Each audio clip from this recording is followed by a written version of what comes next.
And now, it's time for another Dice Tower review with Tom Vasel.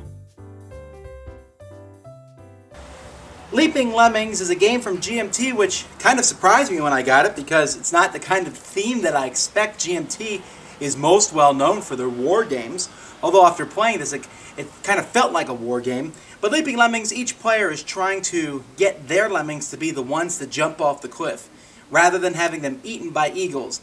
Now, I'm not sure it's going to be good for the lemming whatever happens here, but it is an entertaining game. There's a bit of luck, but there's a lot of tactics in it, trying to kind of a take-that game where you try to get other people's lemmings eaten by the eagle and get your own lemmings to perform beautiful swan dives off a cliff. It may not happen in real life, but as a scientist, it's your genetic duty to try and figure out how to make it happen.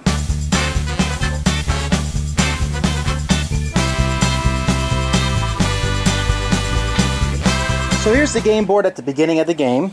Each player has a pile of lemmings over here, and I'm really not sure why you have so many of these. There's no way you're going to get all of them across, but I suppose if you really want to. And you're trying to make them run across this field and then do swan dives or cannonballs or whatever off the cliff. The more points you get as you jump off, the more points you'll get as the game goes by, which is recorded down here. Now, gameplay is fairly simple. Somewhere in this deck of movement cards, there is a game over card. But it's in the bottom 5 cards, so I'm not so worried about that.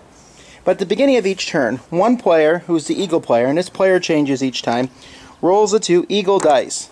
These eagle dice have numbers on them from 1 to 3, and they correspond to the colored eagles on the board. Each eagle moves in the zone. So, for example, I rolled a 2 red here, so I can move this eagle 2 zones, and the blue eagle can move 1.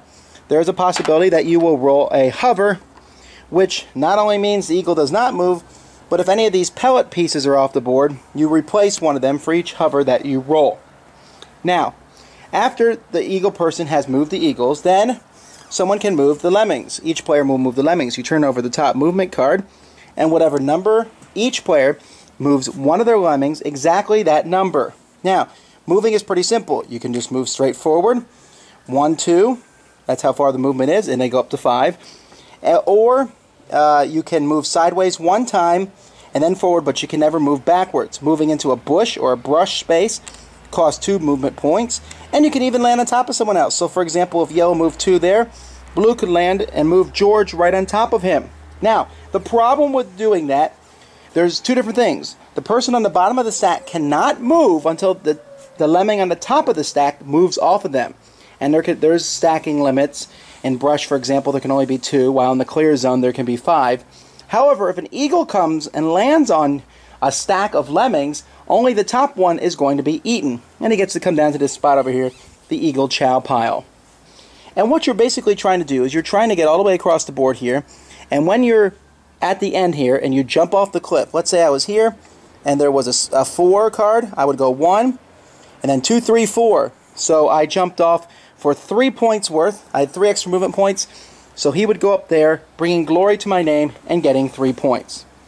If an eagle moves into a zone where there's lemmings, it will eat the top lemming, who goes down here. The eagles move to its feasting side. It's delicious eating, and it costs 1 movement point to unflip it and move it back around. Other than that, there's no other special rules other than these pellets. If you start on a spot with a pellet and you move off of that spot with a regular move, then you get the token. Sometimes it's a favor token, which you can use favor tokens to add to movement, or sometimes it's points, 1 to 2 points at the end of the game.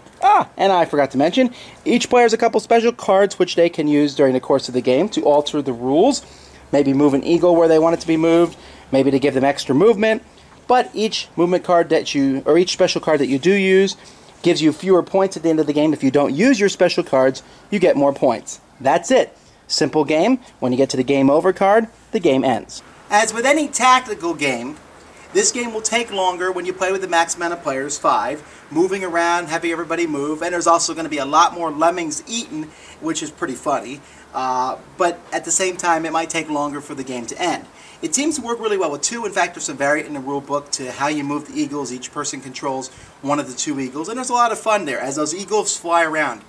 You can play it safe the whole game and simply move from one safe spot to the next safe spot. Spots in the brush are immune to eagles. There's other spots the eagles can't get to.